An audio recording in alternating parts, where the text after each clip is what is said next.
हैं, गाली देते हैं, तो वो आपसे वोट नहीं मांग रहे, वो आप पे हक पे डाका मारना चाहते हैं, आपके वोट पे डाका मारना चाहते हैं। मगर उनको मैं बताना चाहता हूं कि ये मुजफ्फराबाद है, श्रीनगर नहीं है। इंशाअल्लाह ताला मुजफ्फराबाद डिवीजन में रहने वाले आपका धांधली के साजिश को नाकाम करवा देंगे। कोई इंकार कर सकता है, कोई इंकार कर सकता है कि इन्होंने जावेद पठानवी के सीट पे मेरे कारकुन को शहीद करके अपना शिकस्त को जीत में तब्दील किया है? कोई इस बात पे इनकार कर सकता है? आप सब जानते हो चौधरी यासीन साहब को। नहीं, आज से नहीं, कब से जानते हो चौधरी यासीन साहब को? आप कब से जानते हो? कितने इलेक्शंस लड़के आया है? पिछले इलेक्शन में पहली दफा मैंने चौधरी यासीन साहब से कहा कि एक नहीं, अपने 2 सीटों से लड़ना है। अबाई सीट से भी लड़ो और जाए शहर वाले सीट से भी लड़के आए। उसने कहा मुझे कि पार्टी का हुक्म मैं मानता हूं, मगर हकीकत यह है, ग्राउंड हकीकत यह है कि एजेके का हुकूमत नून लीग का है, वफाक में हुकूमत इमरान खान के लिए, इमरान खान का है। यह मेरे लिए मुश्किल होगा, लेकिन पार्टी का हुक्म है, मैं पार्टी का हुक्म कबूल करता हूं।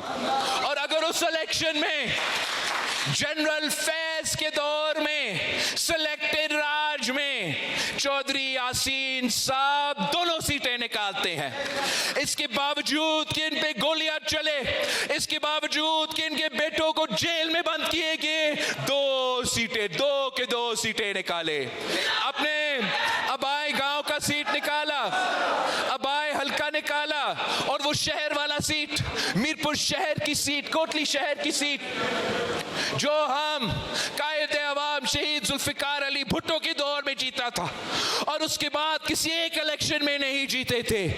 उस इलेक्शन में, पिछले इलेक्शन में चौधरी यासीन साहब ने वो शहर वाले सीट को कम मार्जिन में से सही, लेकिन वो सीट पे निकाल के दिया था मुझे। अब मैं ये कैसे कबूल करूं?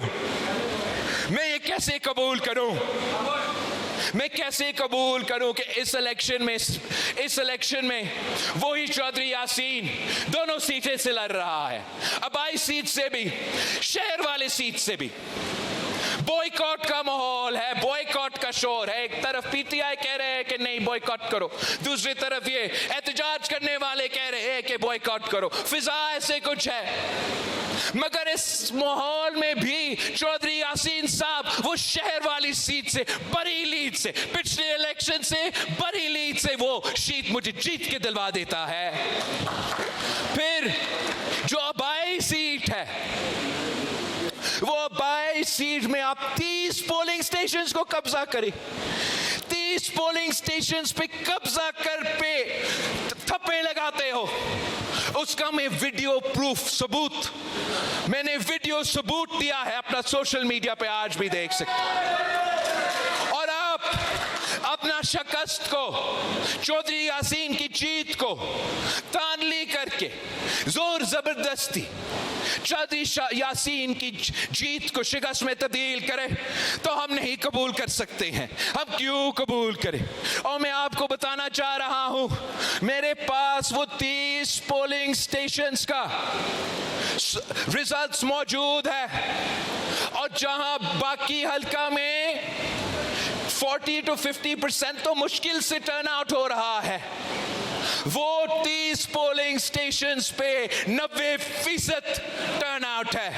तो क्या ये मैं मानूं कि बाकी पूरा कश्मीर में आपको वोट डालने के लिए कोई तैयार नहीं, बाहर इतना जोर से आने के लिए तैयार नहीं, लेकिन यहाँ जहाँ मेरे पास वीडियो सबूत है, जहाँ आपने 30 पोलिंग स्टेशंस को कब्जा किया है, वो हम रिजल्ट कबूल करने के लिए तैयार नहीं है।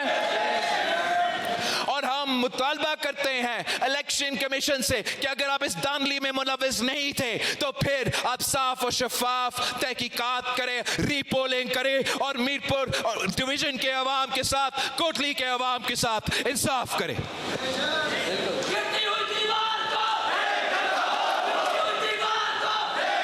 वैसे ही आपने चौधरी इखलाक के साथ क्या किया हमारे सामने है, वैसे ही आपने भिंबर में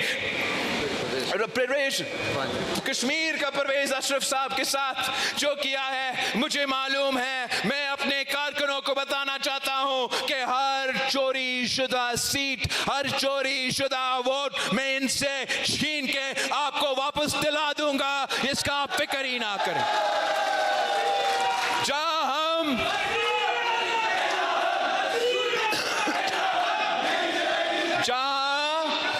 हम शिकस्त सियासी मैदान में हमें अगर शिकस्त मिलती है तो मैं शिकस्त कबूल करने के लिए तैयार हूं, लेकिन जहां आप धांधली से मेरे मैंडेट चोरी करते हो, फिर मैं वो चोरी शुदा रिजल्ट को तस्लीम करने के लिए तैयार नहीं हूं। जहां ये वोट, ये इलेक्शन अहमियत रखते हैं, लेकिन वोट से ज्यादा अहम जान है। और जो इस वक्त कश्मीर के अंदर लोग शहीद हो रहे हैं, जो बहरान पैदा हुआ है, इसके लिए पाकिस्तान पीपल्स पार्टी के पास हल मौजूद है। मैंने पहले से तमाम स्टेक होल्डर से कहा है कि अगर एहतजाज करने वाले और रियासत पाकिस्तान पीपल्स पार्टी की तजवीज़ मानने के लिए तैयार है, अगर सच और मुफाहमत का कमीशन कायम करने के लिए तैयार है, तो फिर हम ये कमीशन कायम करने के लिए हम पाकिस्तान पीपल्स पार्टी फिर ये कमीशन कायम कर सकती है।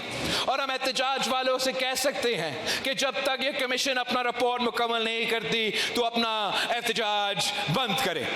और अगर ये कबूल है, वफाकी हुकूमत मानती है, तो फिर रियासत भी ये मौक़िफ़ ले सकता है कि इनके जो मज़ीद कार्रवाई होगा वो कमीशन के रिपोर्ट के बाद वो मज़ीद कार्रवाई हो सकता है।